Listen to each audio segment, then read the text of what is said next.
kiblah li ghaitin au baulin au anastanjia bil yamin au anastanjia bi aqal min salasati ahjar au anastanjia bi raji au bi adhamin, yang maknanya tentu. Kemudian Salman menjelaskan bagaimana detailnya di dalam ajaran Islam, permasalahan BAB, BAK, permasalahan toilet, bahwa kami dilarang BAB dan BAK menghadap kiblah atau membelakangi kiblah, atau mengambil batu kurang dari 3 di saat istijmar, di saat safar, ataupun beristinja dengan tulang dan raus. Maka ini menjadi pendalilan juga bagi kita, kalau seandainya permasalahan imsak al-ihtiyati di waktu sahur itu ada, maka Nabi akan menjelaskannya. Namun tidak dijelaskan, karena perkara itu bukan dari agama. Imsak ihtiyati, kita meninggalkan makanan 20 menit, 15 menit, itu bukan dari agama. Yang ada di agama adalah hatta yatabayyana lakum al-khaytul abyad minal khaytil aswadi minal fajr. Itu yang ada di agama, sehingga disebutkan. Adapun imsak 20 menit sebelum itu tidak ada di dalam agama ini. Dan begitupun di hadis Abi Dzar, ma tarakna au tarakana Rasulullah sallallahu alaihi wa ala alihi wasallam wa ma ta'irun yuqallibu janahaihi fil hawa illa wa huwa yudakiruna minhu ilman.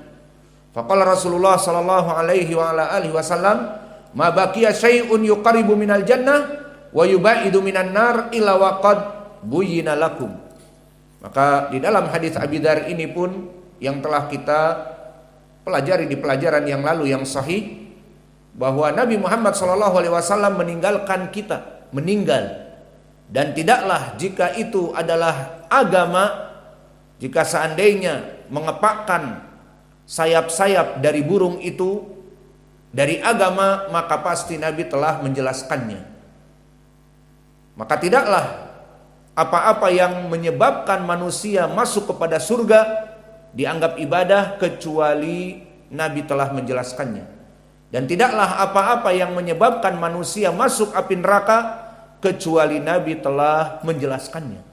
Lalu kenapa kalau kita tanya orang-orang di zaman now sangat penting sekali imsak, bahkan mereka mencetak waktu-waktu sholat fajr ditambah al-imsak dengan biaya, dan dijadikan para marbot-marbot, para ketua DKM, awas ya marbot, harus kamu 1/4 jam sebelum adzan keluar dari rumah kamu untuk mendendangkan imsak. Oke? Ditambah gaji sedikit, 10 juta misalnya, sedikit. Tapi harus. Kenapa ihtimam seperti itu? Ada apa di belakang itu? Menganggap bahwa itu adalah agama, itu adalah ibadah. Melarang manusia dari makan 15 menit, 20 menit karena imsak itu adalah ibadah, sampai memerintah marbot, sampai mencetak waktu imsak dan ditempel di dinding-dinding masjid dengan huruf-huruf yang besar, imsak fajar, misalnya fajar jam 5.20, afwan, jam 5.10 sekarang misalnya adzan awal, adzan yang kedua, 5.10 fajar, imsak dengan tulisannya lebih besar di whiteboard masjid, imsak dikurangi 20 menit, berarti jam 4.50. Ini waktu imsak, digaris bawahi ataupun diberikan tulisan yang berwarna yang merah dan tulisannya huruf kapital semua, imsak 4.50. Fajar biasa saja, jam 5.10 menit. Maka apa yang diinginkan di sini? Mereka memandang ini ibadah. Perkara-perkara yang tidak ada dari Nabi mereka pentingkan. Maka begitupun penulis beristidlal dengan hadis Al-Muttalib ibnu Hantab, bahwa Nabi Muhammad SAW berkata, ma taraktu syai'an mimma amarakumullahu bihi illa waqad amartukum bihi wala taraktu syai'an mimma nahakum anhu illa waqad nahaitukum anhu.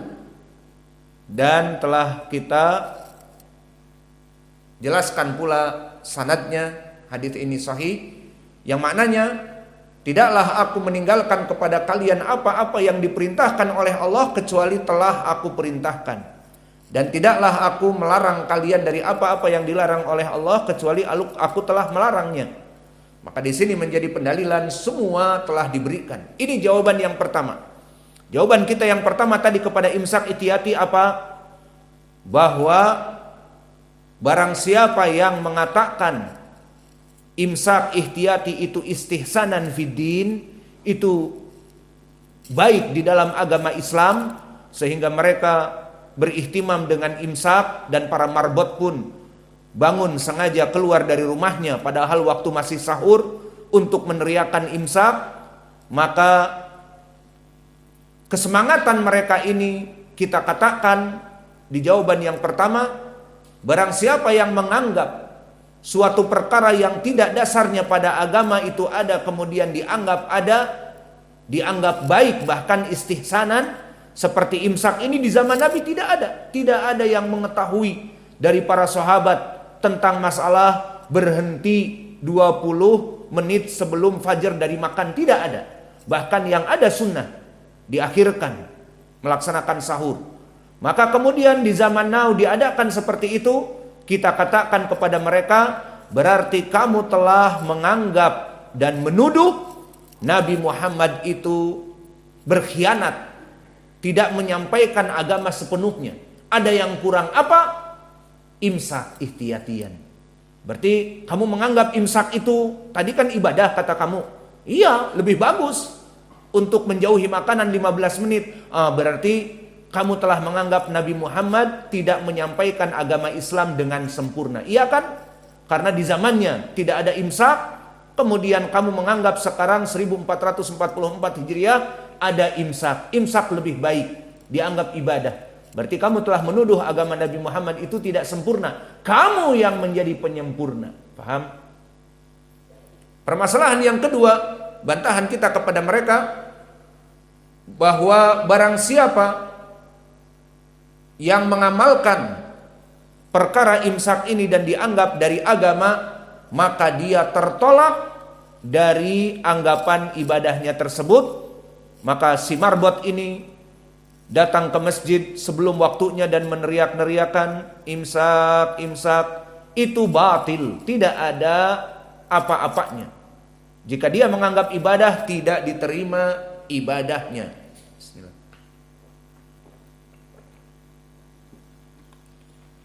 Lalu mana pendalilannya? Disebutkan oleh penulis beristidlal dengan hadis Aisyah yang muttafaqun alaih. Berkata Nabi Muhammad sallallahu alaihi wa ala alihi wasallam, "Man ahdatsa fi amrina hada ma laysa minhu fa huwa raddun." Maka barang siapa yang mengada-adakan dari suatu peribadatan yang dia itu tidak ada sumbernya dari Nabi, fa huwa raddun, maka dia tertolak. Dan di riwayat yang lain, "Man amila amalan laisa alaihi amruna fa huwa raddun."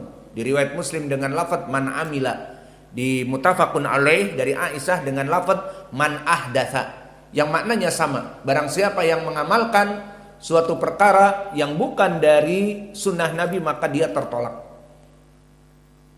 Maka inilah dari jawaban yang kedua. Kita katakan amalan kalian menganggap itu adalah ibadah tertolak, tidak menjadikan pahala dan batil.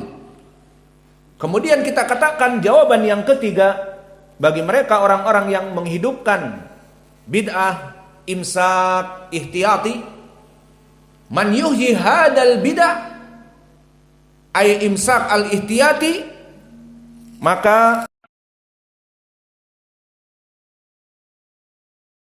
orang yang dia itu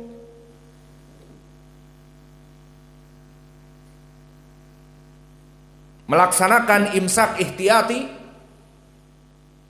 yulzim an yumita sunnah, maka mengilzamkan bagi dia untuk mematikan sunnah. Awas dengan kaidah ini. Barang siapa seseorang menghidupkan bid'ah, maka Allah akan mengiqab kepada kaum tersebut dengan matinya sunnah sesuai bid'ah yang dihidupkan. Itu keyakinan kita ahli sunnah. Yang kita mengaku-ngaku ahlu sunnah, namun menghidupkan bid'ah ataupun sunnah pun tidak dihidupkan, maka dipertanyakan kepada pengakuan ahlu sunnahnya. Maka kaidah di dalam agama ini, man yuhyi hadal bid'ah atau hadhil bid'ah ay al-imsak al-ihtiyati yulzim an yumita as-sunnah. Maka barang siapa yang menghidupkan kebid'ahan apa saja, di antaranya kebid'ahan imsak al-ihtiyati, di antaranya, maka mengilzamkan dia mematikan sunnah. Dan ini adalah kaidah di dalam manhaj kita sesuai dengan ucapan salaf. Siapa? Hasan ibnu Atiyah. Maka Hasan ibnu Atiyah telah mengatakan, man ibtada'a qaumun bid'atan fi dinihim illa nuzi'a min sunnatihim mithluha. Maka tidaklah seseorang melaksanakan kebid'ahan di dalam agama ini, melaksanakan kebid'ahan dan memakmurkan kebid'ahan dan menyebarkan kebid'ahan seperti imsak ihtiyati disebarkan dari waktu-waktu sholat ditambah imsak dan ditulis di dinding-dinding masjid, di whiteboard, imsak jam sekian-sekian. Dan begitu pun diperintah marbot-marbot masjid untuk mengumandangkan imsak di masjid. Maka man ibtada'a qaumun bid'atan fi dinihim, barang siapa mereka yang menghidupkan kebid'ahan, illa nuzi'a min sunnatihi mithluha, maka Allah akan mengangkat, mematikan sunnah yang semisalnya. Maka sangat berbahaya. Oleh sebab itu, kenapa kelompok ahlu sunnah garang kepada kebid'ahan? Maka mereka orang-orang yang sinis kepada ahli sunnah selalu mengatakan mereka wahabi, tukang membid'ah-bid'ahkan. Sedikit-sedikit bid'ah. Kita katakan kalau memang tidak datang dari Nabi dan kalian menganggap itu agama, maka dibid'ahkan. Dan kita ingin mengembalikan ibadah kepada Allah dengan baik dan benar. Dan kita ingin menjelaskan kepada manusia ini bukan sunnah. Dan kenapa kita garang kepada bid'ah? Karena kaidah ini. Barang siapa kita diam kepada kebid'ahan dan bid'ah itu menyebar, akan diangkat sunnah, akan dimatikan sunnah oleh Allah. Mana dalilnya? Seperti tadi, man ibtada'a qaumun bid'atan fi dinihim ila nuzi'a min sunnatihim mithluha. Berkata Hasan ibnu Atiyah, tidaklah seseorang atau suatu kaum melaksanakan kebid'ahan kecuali akan dimatikan sunnah sesuai dengan kebid'ahan tersebut. Abdurrahman, istaktu bentar. Tukharibul qalam anta wa Hudzaifah sawa mudayyin antu. Tukharibul qalam taktub fi di meja. Allahul musta'an.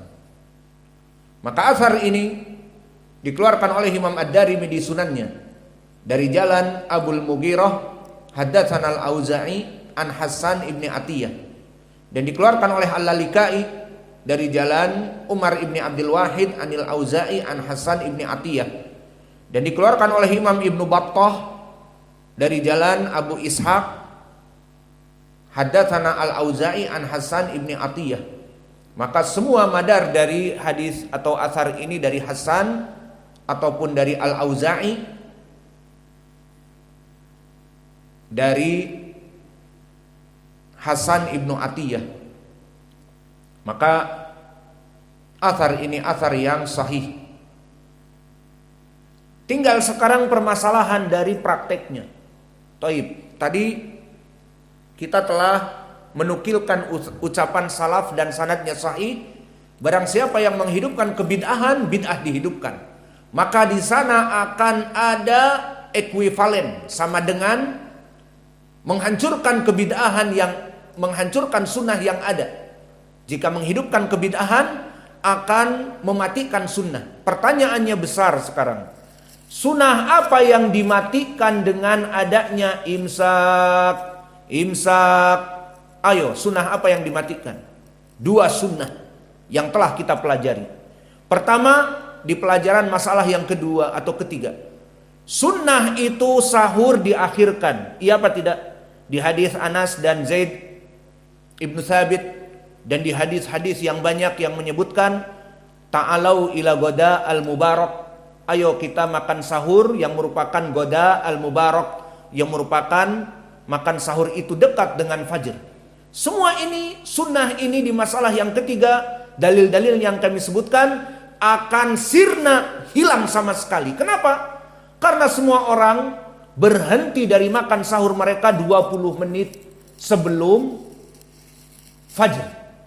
Maka misalnya jam 5.20 itu adzan yang kedua. Maka jam 4.50 20 menit sebelumnya para marbot mengatakan imsak, imsak. Ayo semua orang keluar dari meja makan. Gosok gigi, siap-siap ke masjid, mandi, ganteng, cakep di sop awal. Maka sunnah melaksanakan sahur di akhir waktu itu akan hilang dan sirna. Dan itu kenyataan. Di saat kita waktu kecil dulu, di mana kita sahur malah agak jauh dari sekitar 1 jam atau 45 menit sebelum adzan. Maka yang namanya makan cepat. Maka makan kita 30 menit. Ayo cepat-cepat makan, sebentar lagi imsak. Iya, kita dengar seperti itu orang tua kita dan saudara-saudara kita yang besar. Ayo makan, sebentar lagi imsak. Di saat kita makan, namanya anak-anak, makannya lambat dan ingin itu, ingin ini, ingin macam-macam. Kemudian datanglah sirine. Karena kita dulu di Pindad, perindustrian angkatan darat.